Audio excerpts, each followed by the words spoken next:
کامیاب زندگی اور سعادت کی زندگی گزارنے کے لیے سب سے پہلا اصول یہ ہے المداومۃ علی الفرائض، فرائض پر مداومت اور ہمیشگی، یہ میری دنیا کی لذت اور میری آخرت کی کامیابی ہے۔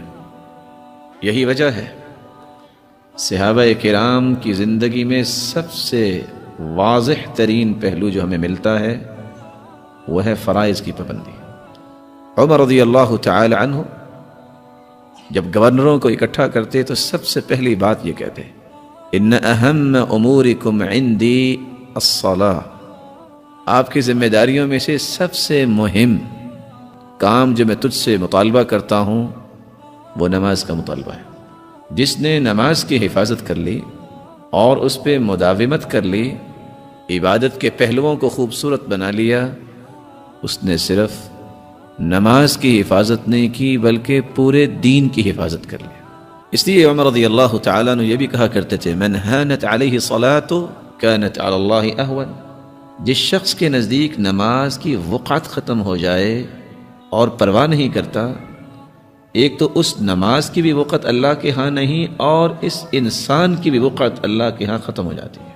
سفیان ابن عیینہ رحمۃ اللہ علیہ کہا کرتے تھے لوگوں، عبادت دو قسم کی ہے، کچھ لوگ عبادت کو عبادت سمجھ کے کرتے ہیں، اس عبادت کا ان پہ رنگ بھی نظر آتا ہے اور اس کے نتائج میں اللہ رب العزت ان کی زندگی میں سکون بھی پیدا کرتا ہے۔ یہی وجہ ہے بلال رضی اللہ تعالی عنہ سے اللہ کے رسول صلی اللہ علیہ وسلم کیا فرماتے؟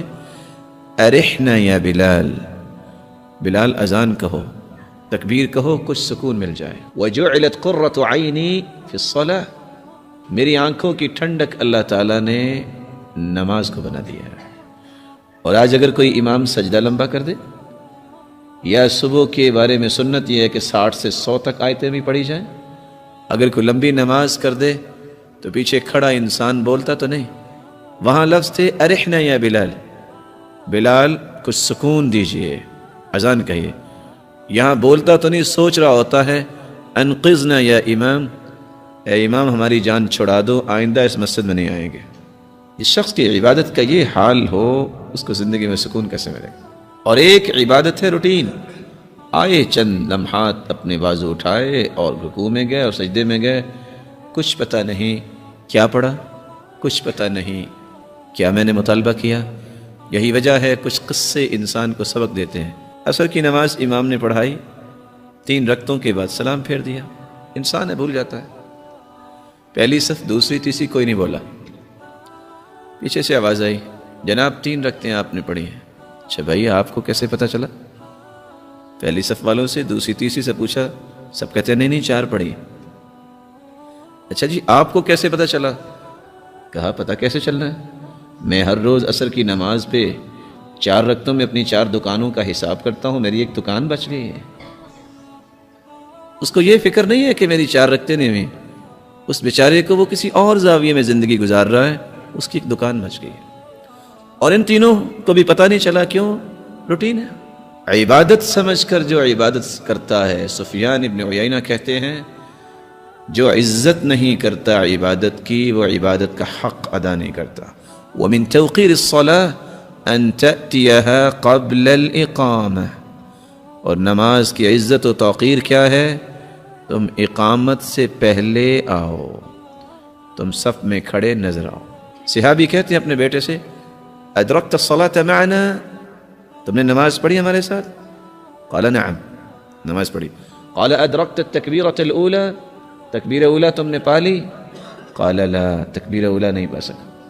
تو صحابی نے کیا کہا؟ لما فاتك منها خیر من 100 ناقہ كلها سود العیون، بیٹا اگر تم تکبیر اولا پا لیتے، 100 اونٹنیاں جو سیاہ آنکھوں والی ہیں اس سے قیمتی یہ تکبیر اولا تھی۔ دوسرے لفظوں میں آپ کہہ سکتے ہیں یہ سرخ اونٹ، یہ اونٹنیاں اس وقت اتنی قیمتی تھی، آج دنیا میں یہ سب سے مہنگی گاڑی ہے، اگر کسی کو 100 گاڑیاں مل جائیں رات کو سے نیند آئے گی؟ صحابہ کرام کا موقف کیا تھا؟ تکبیر اولا تمہیں مل جاتی تو 100 اونٹنیوں سے بھی زیادہ بہتر تھی۔ اس لیے رسول اللہ صلی اللہ علیہ وسلم نے صحابی کو حکم دیا لا تترکن صلاة مکتوبہ وإن قطعت او حرقت، تجھے کاٹ دیا جائے، تجھے جلا دیا جائے، فرض نماز نہ چھوڑنا، فرض نماز نہ چھوڑنا۔ آج اخبار میں چھوٹا سا ایڈ آ جائے نا کہ کل فلان جگہ پہ یہ ڈسٹریبیوٹ ہوگا، سب پہنچ جائیں گے، اور 5 وقت وزن کا کہتا ہے حی علی الفلاح، آجو کامیابی کی طرف، کوئی سنتا ہی نہیں۔ کہاں آواز تو آتی ہے قال فہیہ اللہ، پھر مسجد میں آ کے نماز پڑھو۔ اور رسول اللہ صلی اللہ علیہ وسلم نے فرمایا من صلی العشاء فی جماعت کان کقیام نصف لیلہ ومن صلی العشاء والفجر فی جماعت کان کقیام لیلہ۔ آسانی اتنی ہے، عشاء کی نماز کوئی باجماعت پڑھ لے، آدھی رات کی تہجد اس کے نامہ اعمال میں لکھ دی جاتی ہے، اور جو صبح کی نماز پڑھ لے اس کو اجر و ثواب تہجد کا بھی مل جاتا ہے۔ ومن صلى الفجر في جماعة فهو في ذمة الله فلا تغفر ذمة الله، جو فجر کی نماز با جماعت پڑھتا ہے وہ اللہ کی امانت و ضمانت میں چلا جاتا ہے۔ لوگوں اپنے ہاتھوں سے اپنے خود بخود اللہ کی ضمانت کو نہ توڑا کرو، فجر کی نماز با جماعت پڑھا کرو۔ ومن صلى الفجر في جماعة ثم قعد يذكر الله عز وجل حتى تطلع الشمس ثم صلى ركعتين كانت له كأجر حجة وعمرة تامة تامة تامة۔ جو صبح کی نماز با جماعت پڑھ لے، پھر اللہ کا ذکر کرے یہاں تک کہ سورج نکل آئے، 2 رکعتیں اٹھ کے پڑھ لیتا ہے، اللہ رب العزت مکمل مکمل مکمل حج اور عمرے کا ثواب اسے نصیب فرما دیتے ہیں۔ اور رسول اللہ صلی اللہ علیہ وسلم نے فرمایا من صلی للہ 40 یوما فی جماعہ یدرک التکبیرۃ الاولى کتبت له براءتان، براءة من النار وبراءة من النفاق۔ 40 دن جو تکبیر اولا کے ساتھ نماز پڑھ لے 2 انعام ملیں گے، جب تک زندہ رہے گا منافق نہیں ہوگا، جب فوت ہوگا تو سیدھا جنت میں چلا جائے گا۔ من كانت همه هم الآخرة كفاه الله سائر همومه۔ اس لیے رسول اللہ صلی اللہ علیہ وسلم نے فرمایا جس نے اپنی زندگی کا غم آخرت کا غم بنا لیا، اللہ کے وعدے سچے ہیں۔ رسول اللہ صلی اللہ علیہ وسلم کا فرمان ہے زندگی کے بقیہ سارے غموں کو اللہ رب العزت خود دور فرما دیتے ہیں۔